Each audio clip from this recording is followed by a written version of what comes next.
Reddit partners with FTX and enters the crypto space. Iran accepts its first imported goods paid for with crypto, and banking powerhouse JPMorgan believes that crypto has already hit the bottom. My name is Justin. This is your nightly crypto news wrap-up. Let's get it. If you want to learn about conspiracy theories, how to code, how to roast people, or even how to do crypto, Reddit is the place for you. There's a thread about anything and everything, and that's what makes it such a powerful community on the internet. Sam Bankman-Fried and FTX recognized the value of Reddit, and since crypto was the most viewed topic on the platform in 2021, it's only right that they teamed up. How will this Web3 idea integrate into a Web2 platform? I gotcha. Reddit's community points. That's what they use to reward active members and to vote on decisions that are blockchain backed. And FTX Pay is teaming up with Reddit and Layer 2 optimistic rollup Arbitrum to let users pay gas fees for the community points against fiat. Arbitrum recently rolled out their new blockchain Arbitrum Nova on the Ethereum mainnet to be used for the Reddit since it's optimized for cost-sensitive, high-volume scenarios.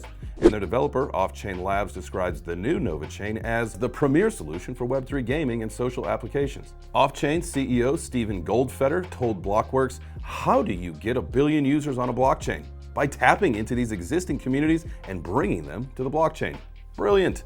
This is how crypto and NFTs are slowly going to evolve Web 2 into Web 3 by integrating themselves onto platforms that have millions of users, just like Instagram. Last week it was Instagram integrating NFTs. This week it's Reddit with FTX and Arbitrum for community points. Who do you think is going to be the next social media giant to jump on the Web 3 wagon? Let us know down in the comments. All right, let's pass it on to Frankie Candles for a little market watch. Thank you, J-Chains.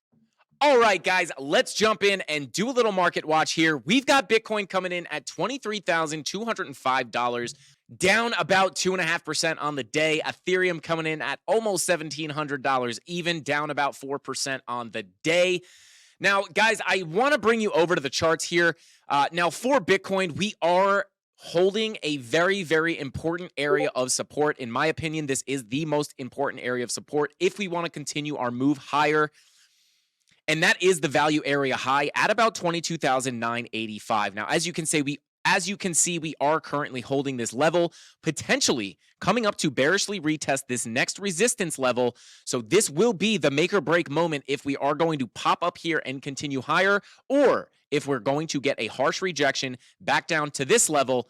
And if we break down below this level and start to close decisive candles beneath this level, I will be looking for lower prices for Bitcoin and potentially down to our point of control at about $20,873. If you guys want to follow me, it's Frankie Candles on YouTube or Frankie_Candles on all socials. Back to the news.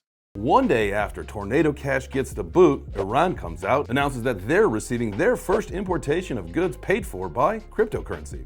There are no details on what the import is or what crypto they use, but according to a tweet from the head of Iran's trade promotion organization, Alireza Peymanpak, the import order was for $10 million, and by the end of September, the use of cryptocurrencies and smart contracts will be widespread in the foreign trade with target countries. This brings up several conversations because the US sanctions against Iran were reinstated back in 2018. Also, Iran has gone back and forth on their crypto stance a few times.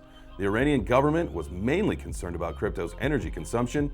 That's why they decided to give out permits to mining farms, allowing approved businesses to mine crypto. Of course, the permits came a week after they seized almost 7,000 mining computers. Long story short, they blamed the miners for major power outages, so they will only allow what they can directly regulate.